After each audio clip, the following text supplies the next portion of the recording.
Assalamualaikum warahmatullahi wabarakatuh. Halo semua, perkenalkan saya Putri dengan NIM 6124019. Pada kesempatan kali ini saya akan mempresentasikan tugas manajemen strategi yang dibimbing oleh Ibu Ayuning Budiati. Adapun kali ini saya akan membahas mengenai tabel IFAS, EFAS, total keseluruhan nilai tabel IFAS dan EFAS, matriks SWOT, implementasi manajemen strategi hingga evaluasi manajemen strategi dengan menggunakan balanced scorecard. Berikut ini penjelasannya. Baik teman-teman, selanjutnya di sini terdapat deskripsi atau pendahuluan dari Puskesmas Singandaru. Puskesmas Singandaru merupakan fasilitas pelayanan kesehatan tingkat pertama atau PKTP yang berperan dalam menyelenggarakan upaya kesehatan masyarakat atau UKM dan upaya kesehatan perorangan atau UKP secara terpadu dan juga berkesinambungan. Berdasarkan Permenkes nomor 43 tahun 2019 dan juga Undang-Undang nomor 11 tahun 2020 tentang Cipta Kerja, setiap puskesmas wajib memiliki izin operasional berupa nomor induk berusaha atau NIP sebagai dasar penyelenggaraan layanan. Nah, sebagai wujud pelaksanaan kebijakan tersebut, Puskesmas Singandaru telah memiliki NIP dengan nomor 120 130 061 268 dengan KBLI 86 102 aktivitas puskesmas dengan wilayah kerja mencakup masyarakat di Kota Serang bagian barat.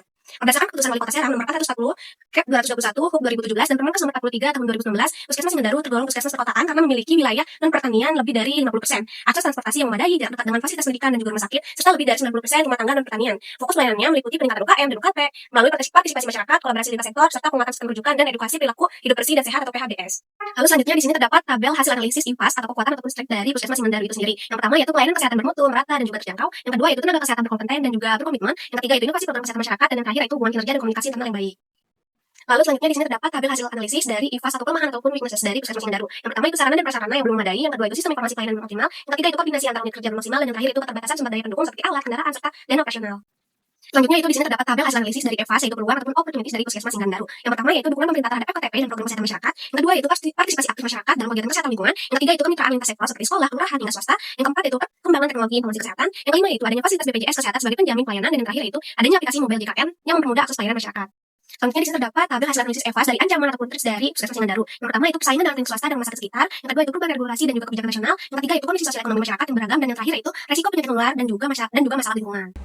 Baik, selanjutnya di sini terdapat hasil perhitungan dari tabel IFAS atau kekuatan atau strength dari Puskesmas Singandaru. Yang pertama itu pelayanan kesehatan bermutu, merata dan terjangkau dengan nilai bobot 0,35, rating 4 dan memperoleh skor 1,40. Yang kedua itu tenaga kesehatan berkompeten dan juga berkomitmen dengan bobot 0,20, rating 3 dan memperoleh skor 0,60. Yang ketiga yaitu inovasi program kesehatan masyarakat dengan bobot 0,10, rating 4 dengan memperoleh skor 0,40. Dan yang terakhir itu hubungan kinerja dan komunikasi internal yang baik dengan bobot 0,05 dengan rating 3 dan memperoleh skor 0,15 sehingga mendapatkan subtotal kekuatan yaitu dengan bobot 0,70 dan skor 2,55. Selanjutnya di sini ada pun hasil perhitungan dari tabel IFAS dari kelemahan atau weaknesses dari Puskesmas Singandaru. Yang pertama itu sarana dan prasarana belum memadai dengan bobot 0,25, rating 2 hingga memperoleh skor 0,50. Yang kedua itu sistem informasi pelayanan belum optimal dengan bobot 0,15, rating 3 dan skor 0,45. Yang ketiga itu koordinasi antar unit kerja belum maksimal dengan bobot 0,10, rating 3 dan skor 0,30. Yang keempat itu keterbatasan sumber daya pendukung seperti alat, kendaraan serta dana operasional dengan bobot 0,10, rating 2 dan skor 0,20 sehingga mendapatkan subtotal kelemahan dengan bobot 0,60 dan skor 1,45. Selanjutnya di sini ada pun hasil perhitungan dari tabel EFAS peluang ataupun opportunities dari Puskesmas Singandaru. Yang pertama yaitu dukungan pemerintah terhadap FKTP dan program kesehatan masyarakat dengan bobot 0,15, rating 4 dan skor 0,60.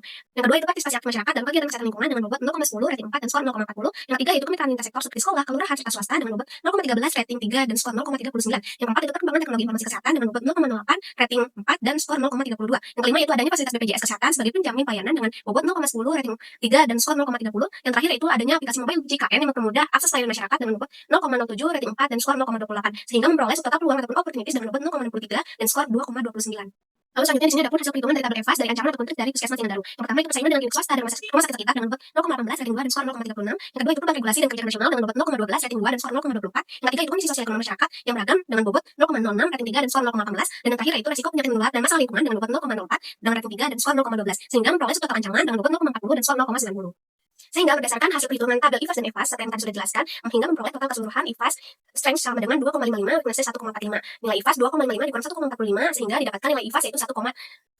Lalu yang kedua itu nilai EFAS dengan opportunity 2,29, threats 0,90 sehingga nilai EFAS 2,29 dikurang 0,90 sehingga didapatkan nilai EFAS yaitu 1,39. Sehingga berdasarkan dari tabel perhitungan IFAS dan EFAS, maka diperoleh interpretasi diagram dari Puskesmas Singandaru bahwa Puskesmas Singandaru terdapat di kuadran 1 yaitu broad dan karena kekuatan internal tinggi dan belum eksternal besar. Dengan strategi kuadran di 1 yaitu dengan strategi strength opportunity atau SO strategi dengan cara mengoptimalkan pemanfaatan BPJS kesehatan dan aplikasi mobile JKN untuk meningkatkan efisiensi pelayanan serta memperluas akses masyarakat terhadap fasilitas kesehatan dengan dukungan tenaga kesehatan yang kompeten. Maka diperoleh dengan nilai bobot 0,55, rating 4 dan skor 2,20. Lalu di sini ada pun hasil implementasi prinsip manajemen strategi dari Puskesmas Singandaru. Yang pertama itu pelaksanaan strategi. Terdapat kepemimpinan atau leadership. Pimpinan Puskesmas telah menetapkan visi dan memastikan seluruh SDM diarahkan untuk mencapai tujuan strategi BSC seperti perspektif keuangan, pelanggan, proses internal, serta pembelajaran dan juga pertumbuhan. Yang kedua itu adalah organisasi yang dimana Puskesmas Singandaru telah melibatkan seluruh staf dalam realisasikan strategi. Peningkatan SDM juga dilakukan melalui pelatihan, workshop dan juga pemberian reward untuk pegawai berprestasi. Yang kedua terdapat pengembangan program dan anggaran. Yang pertama itu anggaran. Puskesmas Singandaru telah mengalokasikan dan mengelola sumber dana seperti dana bantuan operasional kesehatan atau BOK dan dana badan layanan umum daerah atau BLWD secara efisien untuk mendukung operasional dan juga program strategis. Yang kedua itu ada pun pengembangan program. Puskesmas Singandaru ditekankan pada kegiatan promotif dan juga preventif seperti pelaksanaan antenatal care atau ANC, imunisasi rutin dan penyuluhan kesehatan. Program ini tentunya bertujuan untuk menjaga kesehatan masyarakat dan juga menguatkan program kesehatan yang sudah ada. Tahapan yang ketiga itu policy implementation, di mana Puskesmas telah mengadopsi kebijakan-kebijakan baru yang berfokus pada efisiensi dan inovasi pelayanan. Contoh konkretnya adalah penerapan kebijakan antrian online mobile JKN untuk memangkas waktu tunggu pasien. Kebijakan ini tentunya bertujuan untuk mempercepat alur pelayanan dan mengatasi masalah antrean yang panjang, yang pada akhirnya meningkatkan kepuasan dan juga kenyamanan pasien. Lalu yang terakhir yaitu proses merealisasikan strategi dan mengorganisasikan tindakan. Tindakan harian Puskesmas diorganisir untuk memenuhi indikator kinerja utama atau KPIs yang telah ditetapkan. Hal ini termasuk untuk memastikan kecepatan pelayanan dengan waktu tunggu yang singkat dan juga terukur, serta menjamin kelancaran alur pelayanan pasien dari pendaftaran hingga proses pembayaran. Hingga fokus utamanya adalah meningkatkan efisiensi dan juga kepuasan pelayanan.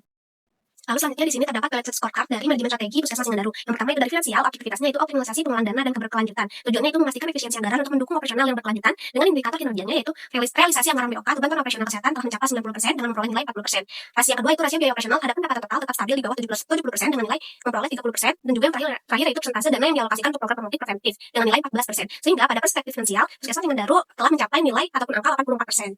Lalu yang kedua yaitu dari perspektif customer dengan objektivitas kepuasan dan juga kenyamanan pasien, dengan tujuan mencapai kepuasan pasien melalui kemudahan akses dan juga layanan prima. Dengan indikator kinerjanya yaitu persentase kepuasan pasien melalui survei IKM mencapai 90% dengan memperoleh nilai 45%. Yang kedua itu waktu tunggu pelayanan tidak lebih 15 menit sehingga mendapatkan nilai 35%, dan yang terakhir yaitu resiko keluhan pasien terhadap kunjungan kurang dari 1% sehingga mencapai nilai 13%. Sehingga dalam perspektif customer, Puskesmas Singandaru telah mencapai nilai 93%. Lalu selanjutnya itu terdapat dari perspektif internal dengan objektivitas itu peningkatan efektivitas program preventif dengan tujuan menguatkan program kesehatan masyarakat untuk menurunkan angka penyakit. Dengan indikator kinerjanya yaitu cakupan imunisasi lengkap pada bayi telah mencapai 98% dengan memperoleh nilai 40%. Yang kedua itu presentasi keluarga yang mengakses layanan promotif atau preventif di luar gedung mencapai 75%, maka dengan memperoleh 35%. Lalu yang ketiga itu kecepatan penyelesaian rekam medis elektronik dalam 24 jam dengan memperoleh nilai 20%. Sehingga dalam perspektif internal Puskesmas Singandaru telah mencapai nilai 95%.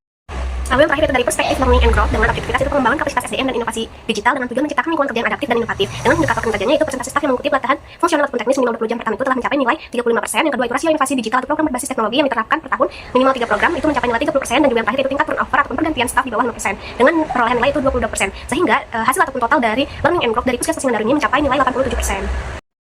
Selanjutnya itu ada pun kesimpulannya yaitu bahwa Puskesmas Singandaru telah memiliki basis operasional yang kuat karena didukung oleh kualitas layanan yang terjamin dan juga tenaga kesehatan yang kompeten. Dilengkapi dengan inisiatif inovasi program, meskipun demikian terdapat tantangan yang harus diatasi, terutama mengenai keterbatasan sarana fisik, sistem informasi yang belum memadai, dan koordinasi internal. Di sisi eksternal, Puskesmas berada di tengah peluang besar dari dukungan kebijakan pemerintah, kemitraan intersektor dan juga kemudahan akses melalui BPJS serta mobile JKN. Hasil analisis dan juga evaluasi menempatkan Puskesmas Singandaru berada pada kuadran 1. Oleh karena itu, strategi yang paling tepat untuk Puskesmas Singandaru yaitu strategi SO atau strategi Strength Opportunity atau SO strategi. Puskesmas harus memanfaatkan secara optimal keunggulan kompetensi internalnya dan juga momentum dukungan teknologi untuk memperluas dan memperkuat mutu layanan, sekaligus meningkatkan efisiensi dan jangkauan akses pelayanan secara berkesinambungan.